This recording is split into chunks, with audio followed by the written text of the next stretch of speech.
नमस्कार साथियों, मैं अनुज सिंह विद्रोही पेश हूँ फिर एक बार।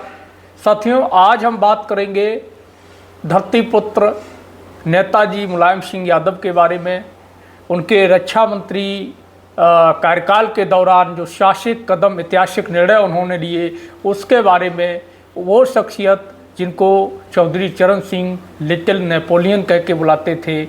नेताजी वो शख्सियत जो अध्यापक रहे, जो अखाड़े के पहलवान होने के साथ साथ में राजनीतिक अखाड़े के भी माहिर खिलाड़ी रहे।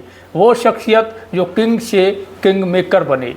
वो शख्सियत जो उत्तर प्रदेश जैसे बड़े सूबे के 3 बार मुख्यमंत्री रहे, 7 बार सांसद रहे और 10 बार विधायक रहे, और देश के सबसे बेस्ट रक्षा मंत्री रहे, जिन्हें सेना ने, भारतीय सेना ने बेस्ट रक्षा मंत्री का आवाज़ देकर के सम्मानित किया। तो आज हम नेताजी धरतीपुत्र परम श्रद्धेय मुलायम सिंह यादव जी के रक्षा मंत्री कार्यकाल को जानने की कोशिश करेंगे। उनके उन ऐतिहासिक कार्यों को जानने की कोशिश करेंगे जिनकी वजह से उन्हें सम्मान मिला, जिनकी वजह से उन्हें बेस्ट रक्षा मंत्री के रूप में आज भी याद किया जाता है। 1939 को 22 नवंबर सफई में जन्मे नेताजी का राजनीतिक सफ़र हम सबसे छुपा नहीं है। साथियों, बात है 1996 की। 1996 में लोकसभा चुनाव हुए, जिसमें समाजवादी पार्टी ने 17 सीटें हासिल की। उसके बाद वाजपेयी की केंद्र में सरकार बनी, अटल बिहारी वाजपेयी प्रधानमंत्री बने, और ज़्यादा दिन तक अटल बिहारी वाजपेयी की सरकार नहीं चल सकी। महज 13वें दिन अटल बिहारी वाजपेयी की सरकार गिर गई। उसके बाद एच.डी. देवेगौड़ा प्रधानमंत्री बने और नेताजी धरतीपुत्र मुलायम सिंह यादव देश के रक्षा मंत्री बने। नेताजी मुलायम सिंह यादव एच.डी. देवेगौड़ा और गुजराल साहब की सरकार में रक्षा मंत्री रहे। लगातार 1996 से 1998 तक 2 साल नेताजी मुलायम सिंह यादव देश के रक्षा मंत्री के पद पर रहे। नेताजी मुलायम सिंह यादव देश के पहले रक्षा मंत्री थे जो सियाचिन ग्लेशियर पर गए और सैनिकों का उत्साहवर्धन किया। उस कड़ाके की सर्दी में जाकर के हमारे भारतीय जवानों से मिले, उनके दर्द को समझा, उनकी परिस्थिति को समझा, उनका उत्साह बढ़ाने का काम किया।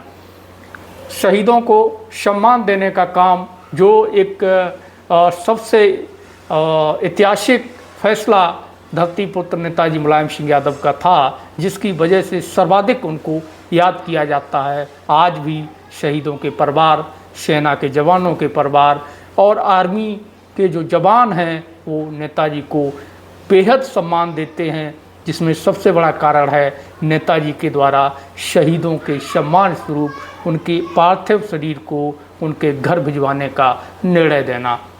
नेताजी के रक्षा मंत्री बनने से पहले अगर कोई सेना में शहीद होता था तो सेना के जवान ही उसका वहीं पर अंतिम संस्कार कर देते थे, और बताया जाता है कि बाद में सैनिक की एक टोपी या कपड़े उसके घर भेज दिए जाते थे। नेताजी ने सबसे पहले ऐतिहासिक निर्णय लेते हुए इस पर एक कानून बनाया और नियम लागू किया कि आज से जो भी अब से शहीद होगा सेना में, उसका पार्थिव जो शरीर है वो उसके घर ससम्मान भेजा जाएगा, और पार्थिव शरीर के साथ में जिले का डीएम और एसपी वहाँ पर जाएगा, शरीर को तिरंगा में लिपटा करके भेजा जाएगा और शहीद को पूरा सम्मान दिया जाएगा। ये वो ऐतिहासिक निर्णय था जिसने नेताजी को बेस्ट रक्षा मंत्री के रूप में पहचान दिलाई। यही नहीं, नेताजी हमेशा ही चीन के प्रति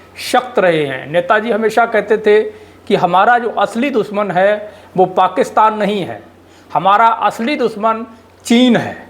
हमें चीन से निपटने की मजबूत तैयारी करनी चाहिए। नेताजी ने स्पष्ट कहा, हमारे हिंदुस्तान की सीमा को किसी ने छू दिया तो लड़ाई दुश्मन की धरती पर होगी, भारत माता की धरती पर नहीं होगी। रक्षा मंत्री रहते हुए कि अगर कोई हमारे सीमा में 1 किलोमीटर घुसने की कोशिश करेगा तो हम उसकी सीमा में 4 किलोमीटर घुस करके उसको मारेंगे, और ये करके दिखाया रक्षा मंत्री रहते हुए नेताजी ने। उस समय भारतीय सेना ने चीनी सेना को उसकी सीमा में 4 किलोमीटर अंदर तक धकेल दिया था।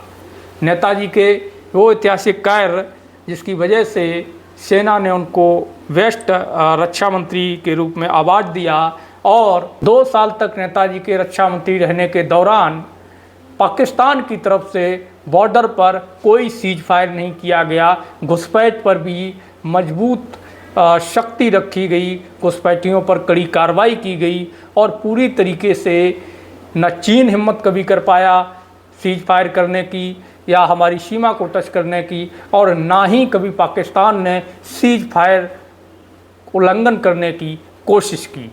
तो नेताजी के इन ऐतिहासिक फैसलों की वजह से आज नेताजी को सम्मानित नज़रिए से सेना और सेना से जुड़े परिवार देखते हैं, और इसीलिए भारतीय आर्मी ने उस समय नेताजी को बेस्ट रक्षा मंत्री के आवाज़ से सम्मानित किया था।